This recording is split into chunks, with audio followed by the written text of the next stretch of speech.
हमने आपस का भाईचारा तोड़ लिया, हमने अपने परिवार तोड़ लिया, इसलिए हमको सरकारों के आगे भीख मांगनी पड़ती है। आज भी अकेला किसान है खाली, झारखंड, छत्तीसगढ़, जे एंड के जहां चले जाओ, इतना सोना, इतना लिथियम, इतना कोयला, इतने भंडार भरे पड़े हैं, और किसान एकमात्र ऐसा व्यक्ति है, एक दाना डालता है और 400 दाने निकालता है। एक के 400 करने वाला आदमी आज कर्जे में आत्महत्या कर रहा है। हद की बात है यार, सिर्फ समझ का रोड़ा है। इनको सालों को भूखे मरवा देंगे हम, अगर अकल आ गई तो, हमारे गांव वालों को समझ आ गई तो, हमारे को खेत में काम करने वाले आदमी को समझ आ गई तो, ये तो चक्री काटते फिरेंगे आगे आगे। कलेक्टर कहां से लेके आएगा अनाज? कलेक्टर को बोलो साले तुमको अनाज मिलेगा, मूत के देंगे, हम अपना खाएंगे ओरिजिनल, तुमको ऐसा करेंगे, तुम्हारे को नहीं देंगे हम। मतलब इस लेवल पे गिराना पड़ेगा इनका राज, हमको बताना पड़ेगा कि राज हम, ये जो एक साल एक मैं बता रहा हूं, और ये कब तक है भारत पहले नंबर पर? 1500 ईस्वी तक भारत पहले नंबर पर है, चाइना दूसरे नंबर पर है, पहले 1500 तक। 1600 में आता है जैसे ही ईस्ट इंडिया कंपनी, जो कि रॉथस्चाइल्ड फैमिली ने भेजी थी, कल ही आपको प्रोफेसर केवल कलौट ने बताया।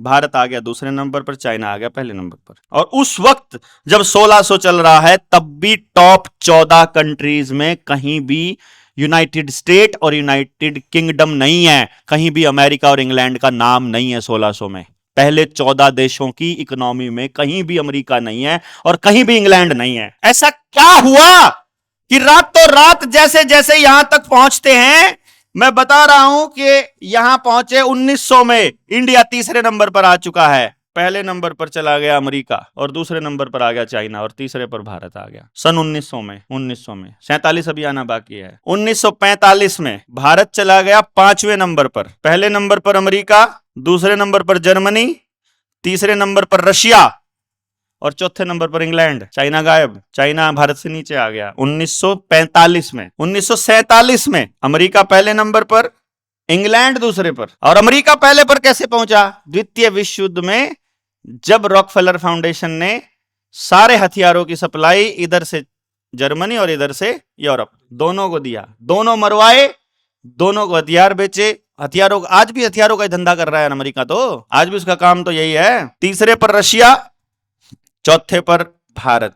अब अमेरिका और इंग्लैंड पहले और दूसरे नंबर पर आ गए हैं 1947 में। और 1947 के दिन 15 अगस्त 1947, जिसको हम बोलते हैं, जिसको हम आजादी का दिन बोलते हैं, उस दिन की सबसे बड़ी लूट की जानकारी आपको मिलेगी इस किताब के पेज नंबर 31 पर। इस 31 नंबर पेज की जानकारी ये कहती है कि जब अंग्रेजों ने आपको ये कहा कि अब हम जा रहे हैं यहां से, जो हमारा था सब लेकर, उस वक्त 1934 में रिजर्व बैंक ऑफ इंडिया बन चुका है। रिजर्व बैंक बनने से पहले इंग्लैंड ने जो सिक्के चलाए थे रानी के नाम पर, सोने और चांदी के, वो कहते हम अपने ले जाते हैं, तुम अपने नोट छाप लेना। और वो अपना सारा रुपया इंग्लैंड वाला ले जाते हैं, और भारत को नोट छापने के लिए रिजर्व बैंक में एक मशीन छोड़ जाते हैं टकसाल में सिक्के छापने के लिए।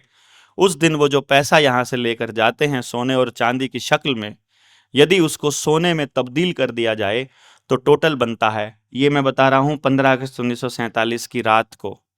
और देश अपने असली पूंजी की तरफ नजर ना कर दे, देश उनके इस जाने को और इस खेल को ना समझ जाए, देश गलती से इस असली चीज पर नजर ना डाल दे, नेताजी सुभाष चंद्र बोस की बात देश को समझ ना आ जाए, इसीलिए भारत और पाकिस्तान के बंटवारे की आड़ में, दंगों की आड़ में 15 अगस्त 1947 से एक दिन पहले भारत के पास जितनी पूंजी पड़ी है, 16 अगस्त 1947 को जब अंग्रेज यहां से चले गए हैं और अपनी पूंजी ले गए हैं, वो पूंजी बनती है 37,440 करोड़ भारतीय रुपया।